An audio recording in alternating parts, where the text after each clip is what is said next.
I'm Frank Sesno. I'm the director of the School of Media and Public Affairs, and it is a great pleasure to welcome you, and what a terrific crowd we've got. Welcome to Photo Week.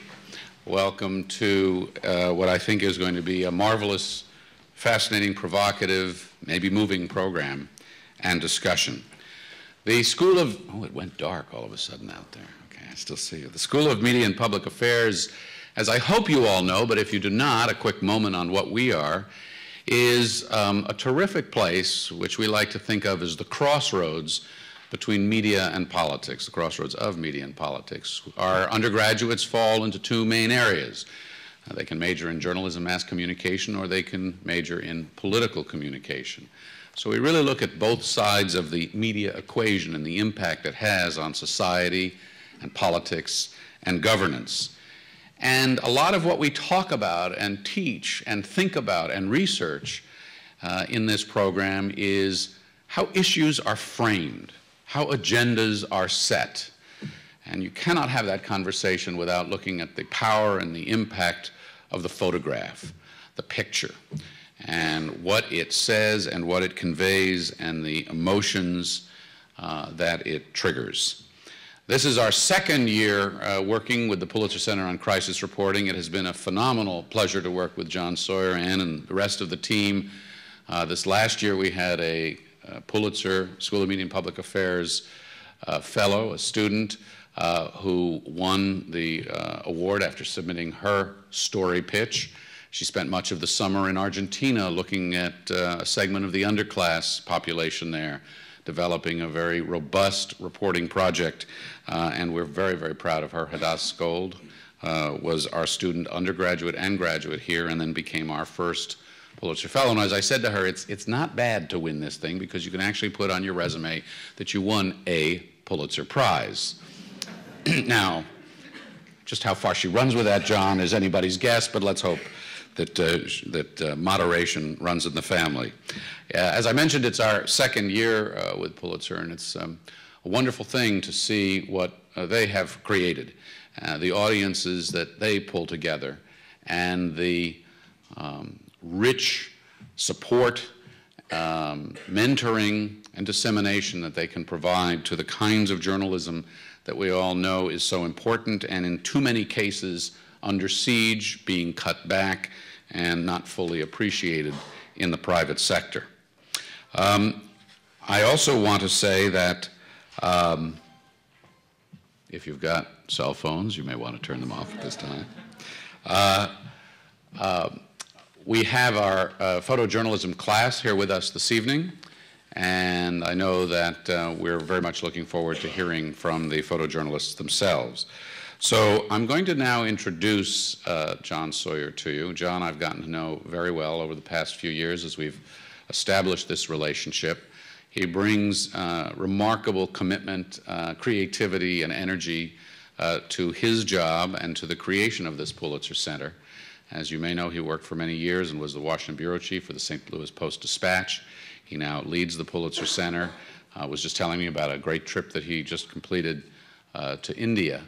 And so his interests and his passions and his commitment to journalism, photojournalism included, have really helped to build this remarkable project.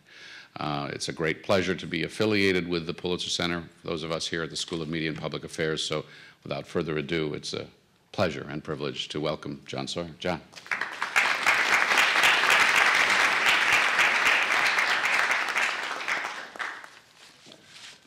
Thank you, Frank. It's wonderful to be back at George Washington and have such a great crowd come out for this, and to be part of Photo Week.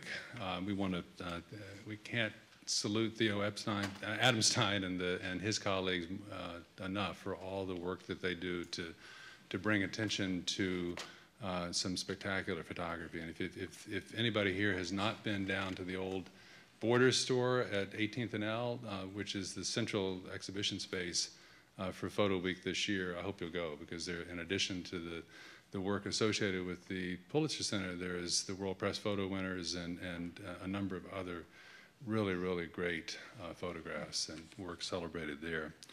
I also want to thank the GW Student Board, which is co-sponsoring the reception and image projection that we're going to do just when this is over, directly across the street against the side of Lisner Auditorium. We'll have a reception there that the student board is sponsoring, and we'll have a chance then to have more conversation. We have a lot of ground to cover here, some fascinating projects and extraordinary photographers, and we're aiming to do it all in about 90 minutes, and there are 7 different photographers who are presenting their work. So we're going to try to be very disciplined in how we do this, and each photographer is going to come up and talk for 6 or 7 minutes each and give you a sense of what their project is, how they went about it. We describe this as a project that Beyond Witness is new approaches to crisis photography, and we think that the photojournalists represented here really have a wonderful range of different approaches to bring attention to really important systemic issues around the world that aren't getting the kind of coverage in many cases that they deserve. And that, of course, is very much at the heart of what the Pulitzer Center is about as a nonprofit journalism organization that started just 6 years ago with the aim of filling gaps in coverage of big issues that affect us all. And we've done that. At this point, we're doing 50, 60 different projects every year, and we work with just about every major news media outlet and a number of the best freelance and staff journalists in the world. And if you look on our website, you'll see that as we've developed over the last several years, and there are multiple projects in similar areas, we've created gateways that address those themes, whether it's women and children in crisis or fragile states, population, climate change, and the like. And you can find there a continuous thread of new reporting, plus the old reporting, because we try when we commission this work to look for projects that are truly enterprise and in-depth and original and address issues in a way that will have relevance not just today or this week, but next year and 10 years from now, so that there's a body of work that builds over time. One of the things that's been very interesting to us at the Pulitzer Center and rewarding is that over the 6 years of our existence, in the beginning we weren't commissioning that many photography projects because frankly it was difficult to get placement for a straight photography project in a mass media news outlet. So we tended to do more print pieces, radio pieces, and then broadcast pieces, straight television pieces.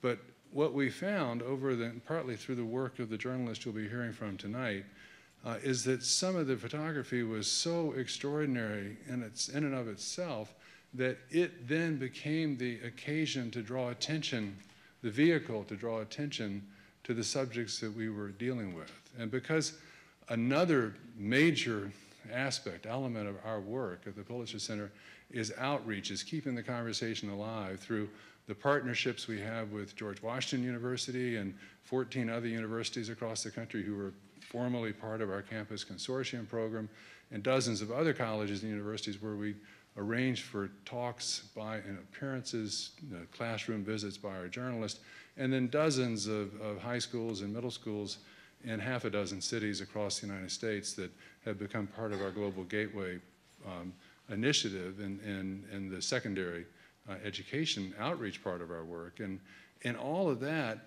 the photographers have been so vital to our work because the images are so strong and they bring people into the stories in a way that print and even video often cannot. So I hope to talk about that tonight and talk about some of the ways, the disparate ways in which these photographers have sought to stretch the boundaries of photography to bring attention to this work.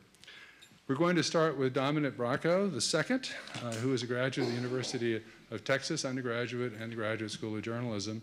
And you'll hear a common theme tonight, and that is persistent, long, deep engagement in the issues. And there's a reason why a lot of the people that we end up working with have been working in their subject areas for 1, 2, 5, 8 years, because and you see the result of that kind of depth of exposure in the work that they produce.